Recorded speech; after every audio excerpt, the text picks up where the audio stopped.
계속해서 주님께서 그를 배척하는 사람들과 과연 어디서 난 자들이냐?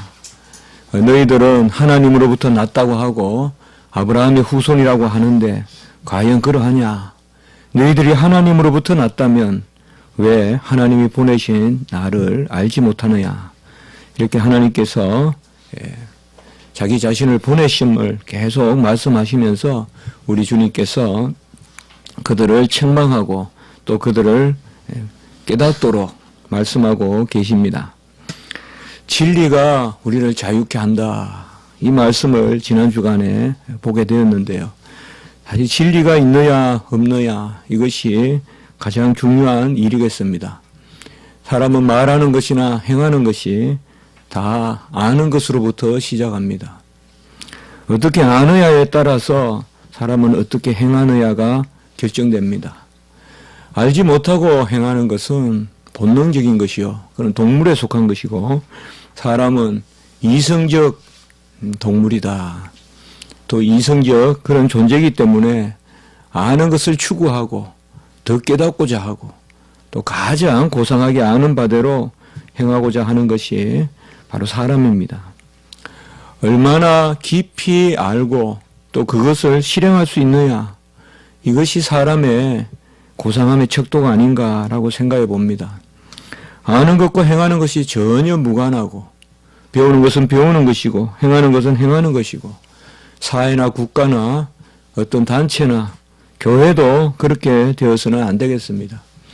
하나님의 말씀을 잘 아는 대로 행하고 또 잘 배우는 대로 행하는 이런 일치가 먼저 내 가운데 있어야 사람이 배우기를 힘쓰는데 배워서 뭐 하냐? 배워서 그게 무슨 도움이 되느냐? 이렇게 생각한다면 아무도 배우려고 하지 않고 또 좋은 것을 봐도 흠모하지 않고 지식이 있는 사람이나 또 심오한 어떤 그런 말씀을 우리가 들어도 배척하고 무시하고 하는 그런 자리에 이르게 될 것입니다. 사람들이 진리가 없으면 그저 평범하면 되는데 진리가 없으면 그 속에서 비진리가 역사합니다. 오늘 예수님을 배척하는 무리들은 자기 자신들이 아브라함의 후손이고 또 아브라함의 언약의 자손으로 그들은 자유자다. 이렇게 말하지만은 우리 주님께서는 그들을 마귀에서 난 자들로 그렇게 생각하십니다. 그들은 하나님께로부터 온 말씀을 듣지 않고 육신의 부모를 쫓는다. 지난 주간에도 나왔고 오늘도 계속해서 그렇게 말씀하고 있습니다. 너희 아비의 욕심대로 하고 44절에 보면 41절에 보면 너희 아비가 행한 일들을 하는도다.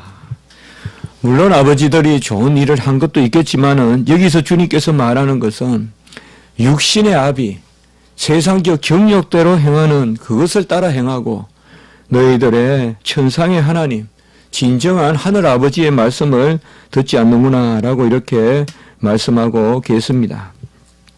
그들은 스스로 하나님으로부터 났다고 하고 아브라함의 후손이라고 하지만은 하나님은 그들이 마귀에서 났다. 44절에 보면 너희 아비 마귀에서 났으니라고 이렇게 말합니다.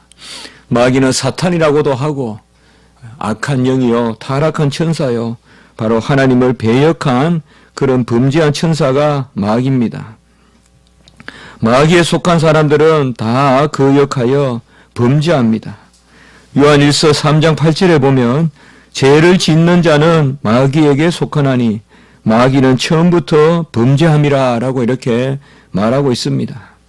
우리가 악한 영과 선한 영이 서로 싸우는 것이 우리 자신의 이 땅의 삶이라고 본다면 우리가 죄를 짓고 거짓을 말하고 하나님을 반역하고 불순종하는 그 순간은 마귀에게 속하는 것입니다. 우리의 영이 그런 공중 잡은 영에 속하고 그런 유혹에 넘어가고 견딜 수 없이 그곳에 매여 있는 것입니다. 사람은 선을 행할 의지도 있어요. 그러나 악한 마음이 생기면 벗어날 수가 없잖아요. 혈기가 생기고 이러면 어떻게 벗어날 수가 없어요. 모면하면 되거든요. 그 자리를 벗어나고 또 그 순간을 지나면 되는데 그저 그냥 쭉 나아가는 거예요.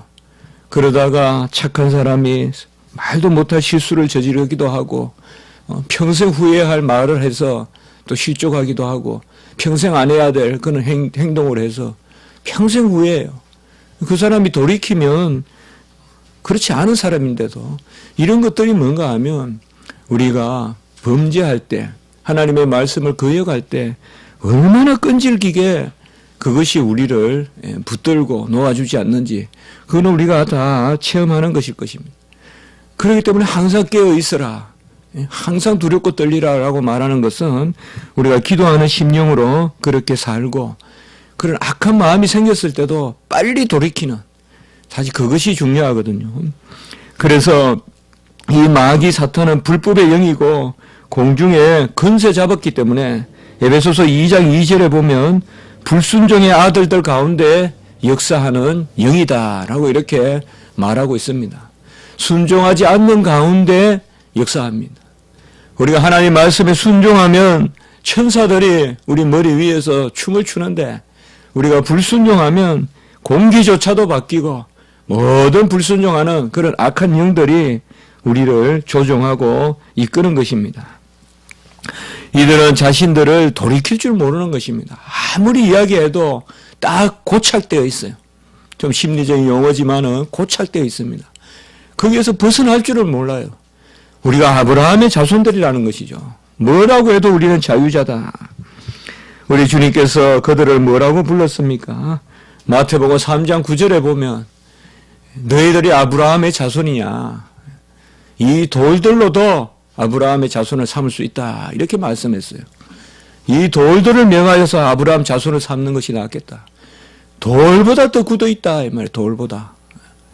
돌보다 더 심령이 완악해서 도무지 하나님의 말씀을 듣지 않고 아무리 가르쳐도 바꾸지 않고 딱 고착되어서 벗어날 줄 모른다. 그러니 주님께서 독사의 자식들아 라고 마태복음 12장 34절에 보면 그들을 부르고 있습니다. 책망할 때 딱딱한 말씀을 듣는 것이야 약이죠. 우리를 독사라고 부른다 한들 우리가 어찌 그것을 가하다 하겠습니까? 우리를 깨닫게 하시는 말씀이요. 독사가 뭡니까? 두 가지의 그런 마음을 품고 또 쪼개는 혀를 가지고 있어서 모든 것을 그대로 받아들이지 않고 나름대로 판단하고 이런 것이 바로 독사의 자식들이 아니겠습니까? 마음에 가득한 것을 입으로 말하는데 그들의 마음은 온갖 사악한 것이 들어있어서 그것을 입으로 말한다라고 주님께서 그들을 책망하고 있습니다. 사실 44절의 오늘 말씀에 보면 거짓을 말할 때마다 제 것으로 말한다 이렇게 말합니다. 우리는 사실 가장 먼저 움직이는 것이 마음이고요. 그 다음에 움직이는 것이 혀입니다. 그래서 달리 말하면 가장 뿌리 깊게 움직이기 어려운 게 마음이고요. 그 다음에 조정하기 힘든 게 혀입니다. 이 두 가지가 잘 되면 행실은 어떻게 보면 쫓아갑니다. 근데 사람들이 이 두 가지를 잘 못해요. 우리가 참 항상 생각하는 거예요. 마음을 잘 다스리면 얼마나 좋겠어요. 괜히 미워하고 괜히 싫어하고 괜히 저주하고 그런 게 있어요. 괜히 그걸 싫어하고 말이에요. 싫어할 이유도 없는데 그저 그런 게 있고요. 그리고 괜히 또 이 말 저 말해서 우리가 어려움을 겪을 때가 있어요. 사실 마음도 조금 신중하게 쓰고 입술도 조금 신중하게 우리가 그렇게 사용하면 훨씬 마음의 평화가 있고 넓어지거든요. 조급하니까 좁아지는 거예요. 움직이지 않으니까 좁아지고요. 그것이 바로 주님께서 오늘 말씀하시고 또 마태복음에서 말씀하시는 겁니다. 우리는 뭐냐? 제 것으로 말하지 말아요. 거짓말을 할 때마다 제 것으로 말하니 이 말은 지어서 말하고 내 마음대로 말하고 있는 그대로 말하지 않고 제 것대로 말한다. 오늘은 주님께서 그들을 상당히 책망하는 그런 말씀을 담고 있습니다. 그들이 어떠하냐? 41절에 보면 엄난한 데서 낳고 욕심대로 행한다. 엄난한 데서 낳고 그들은 욕심대로 행한다. 41절에 너희는 음란한 데서 났는데 음란한 데서 나지 않았다고 말하고 있고, 또 44절에 보면 너희 아비의 욕심대로 행한다라고 이렇게 말합니다. 이것이 바로 우상이요, 바로 사람들이 하나님의 말씀을 가로막는 그것을 이렇게 표현하고 있습니다. 음란한 데서 났다는 것은 다른 것이 아니라 정한 한 마음을 가지지 못하고 이 마음 저 마음으로 하나님 말씀 절반 듣고 또 사람 말씀 절반 듣고 이런 것이 음란한 것입니다. 영적으로 간음하는 것이요, 또 영적으로 선지서에 보면 바람이 났다 이런 말씀들을 많이 사용합니다. 하나님은 무엇을 많이 하는 것보다, 바벨을 쌓고 큰 성을 쌓는 것보다 우리의 마음을 다스리기를 원하고 우리의 마음을 정하기를 원합니다. 성보다도 더 귀한 것이 우리의 마음입니다. 아름다운 성을 우리가 보고 그렇게 꾸미기를 원하죠. 그러나 가장 아름다운 성이 있다면 어떻게 보면 우리의 마음입니다. 우리의 마음의 아름다운 것들을 많이 보게 하고 우리의 마음이 아름다운 노래들을 하게 하고 또 아름답게 우리의 마음을 지어가게 하는 것, 그것은 어떻게 보면 성도들의 삶입니다. 성도들의 삶은 그렇게 하나님이 각박하게 두셨겠어요. 어떤 경우에도 하나님이 평강을 주시고 여유를 주십니다. 이러한 마음들이 어디에서 생기느냐? 한 마음을 품으면 생긴다는 것이죠. 두 마음을 품으니까 모든 것이 불안합니다. 자연을 봐도 불안하고 무슨 일을 당해도 불안하고, 마음이 정해져야 되거든요. 마음이 정해져야 돼요. 마음을 정하는 것은 살아도 주를 위해 살고 죽어도 주를 위해 살고, 사나 죽으나 주의 것이고, 한 번 죽는 것은 정한 바고, 그리고 죽고 나면 큰 영화의 면류관이 있고, 이렇게 뚜렷하게 우리 성도의 삶을 하나님 앞에 확증하는 거예요. 누가 나를 죽이리요? 누가 나를 그리스도의 사랑에서 빼앗으리요? 환난이나 기근이나 적신이나 위험이나 칼이나 높음이나 정사나 건세나 무엇으로도 나를 그리스도의 사랑에서 끊을 수 없다. 이것 하나면 된다. 그렇게 하고 바라보면 이 세상의 삶도 아름답습니다. 그러나 마음을 정하지 못하니까 절반은 세상에 속해 있고 절반은 하나님께 속해 있으니까 항상 마음이 진자추같이 요동치는 겁니다. 이리 갔다 저리 갔다 이리 갔다 저리 갔다 하니까 여러 가지 일들이 아름답게 보이지 않습니다. 우리 크리스천의 삶은 각박한 게 아닙니다. 그저 엄격하게 자로 줄을 긋듯이 그렇게 살아라고 하나님이 이 땅의 삶을 주신 것이 아닙니다. 아름답게 수놓고 아름답게 꾸미고, 그리고 사용하는 것보다 열매를 맺도록 절기라. 우리 어거스틴의 최근에 배웠던 그런 책에서도 그런 말을 많이 했습니다. 사용하는 것이 아니라 즐기는 것이다. 단순히 만물을 주신 것은 그것을 먹고 살으라는 그런 선을 긋듯 하는 그런 딱딱한 삶을 말하는 것이 아니라 그것을 누리고 감사하고 즐거워하고 우리의 정서에 담고 말이에요. 자연도 하나님 우리에게 주시는 아름다운 정서잖아요. 이런 것이 바로 하나님이 원하시는 것이다. 우리 크리스천의 삶은 그저 딱딱한 게 아니죠.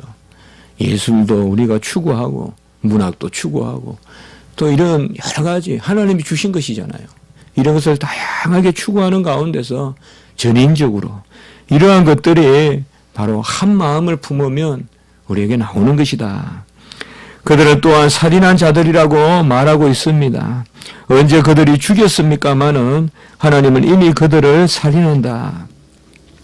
살인하는 것은 다른 것이 아닙니다. 짐승을 죽이는 것이 아니라 사람을 죽이는 것입니다. 왜 살인의 죄가 더 큽니까? 살인의 죄는 하나님의 형상을 무시하기 때문에 그렇습니다.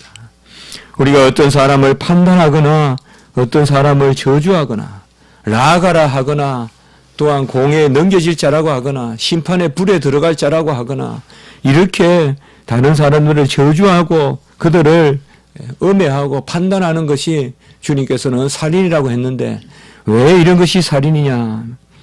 하나님의 형상을 귀하게 여기라. 다른 사람을 귀하게 여기고 그 사람이 믿든 안 믿든 하나님의 형상은 모든 사람에게 주어진 것이기 때문에 사람인 이상 존중하고 사람인 이상 귀하게 봐야 됩니다.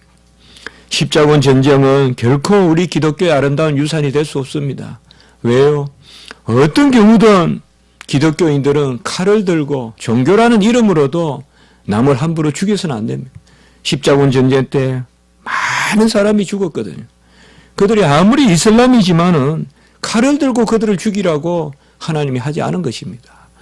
왜요? 모든 사람은 다 하나님의 형상이 있기 때문에 하나님을 사랑하고 하나님께 예배 드리는 사람은 하나님의 형상을 한 사람을 사랑할 것이요.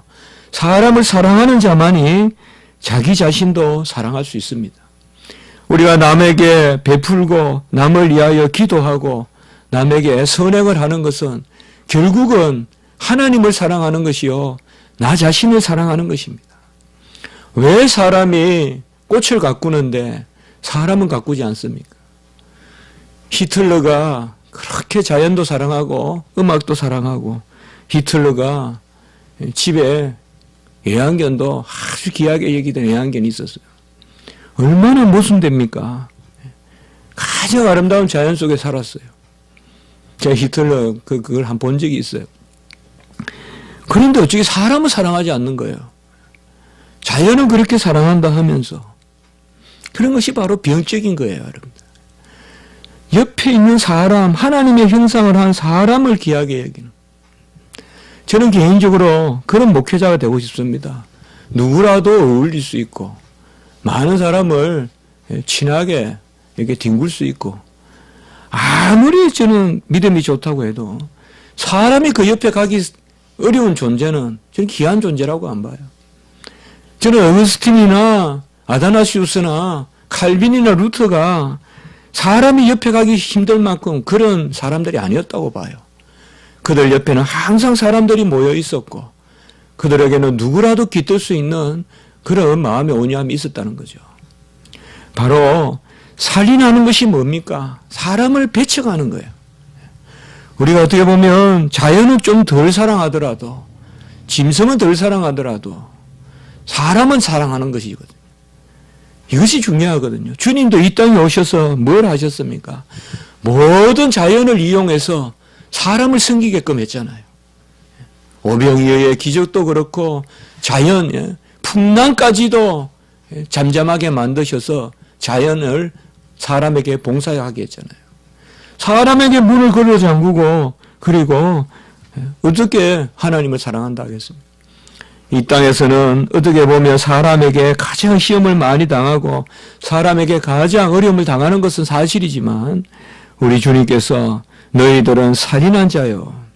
살인이란 것은 꼭 생명을 끊어서 살인이 아니라 다른 사람을 배척하고 업신여기고 판단하고 신분에 따라서 그를 대하고 이런 것들은 다 덜 된 거예요. 다 덜 된 거예요. 아무리 고상한 상류 사회에 그런 문화가 있더라도 사람을 가까이 하지 못하고 격을 가지고 대하는 것은 다 하나님이 원치 않는 것입니다. 무엇보다도 그들은 진리에 서지 못하고 하나님의 말씀을 듣지 않는다라고 말씀하고 있습니다. 47절에 보면 하나님께 속한 자는 하나님의 말씀을 듣나니라고 이렇게 말씀했습니다.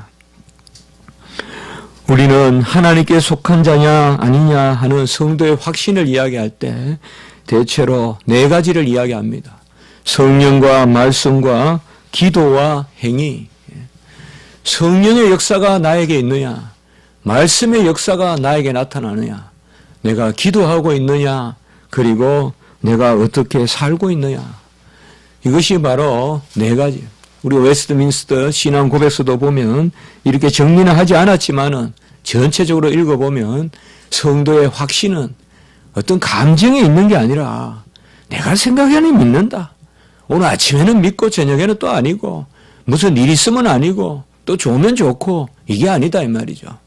성령의 감화 가운데 전체로 내가 그 이끌으신 가운데 사느냐, 그리고 말씀이 내 안에 역사하느냐, 끊임없이 말씀을 가까이 하고 말씀에 말씀을 사모하고 말씀에 따라서 우리가 다 행하지는 못하더라도 그 말씀 때문에 또 회개도 하고 그리고 또 기도하고 있느냐. 어쨌든 우리의 심령의 끈은 기도잖아요. 기도하지 않으면 죽은 것이요, 기도하지 않으면 모든 문이 닫히는 것이잖아요. 그러므로 기도하고 있느냐. 그리고 마지막으로 우리의 행위입니다. 우리가 온전하지 않습니다. 정말 온전하지 않습니다. 그러나 안 하는 자리에 서지 말고 항상 마음을 쓰고 조금이라도 티끌만큼이라도 하라는 거죠. 겨자씨만한 믿음이라도 있으면 하나님이 사랑한다면, 겨자씨만한 행위라도 있으면 하나님이 더 사랑하지 않겠어요? 믿음이 겨자씨만하다면 행위가 겨자씨만큼이라도 있으면 더 사랑하지 않겠어요? 베풀라 그러면 겨자씨만큼이라도 베풀어 보고, 이런 것이 바로 하나님께 속한 자들의 이야기입니다. 그들은 거짓말쟁이요 거짓의 압이고 바로 진리가 그 속에 없고, 그리고 모든 것을 그들이 만들어서 말한다, 그렇게 말하는 것입니다. 우리가 세상을 따르겠습니까? 하나님을 따르겠습니까?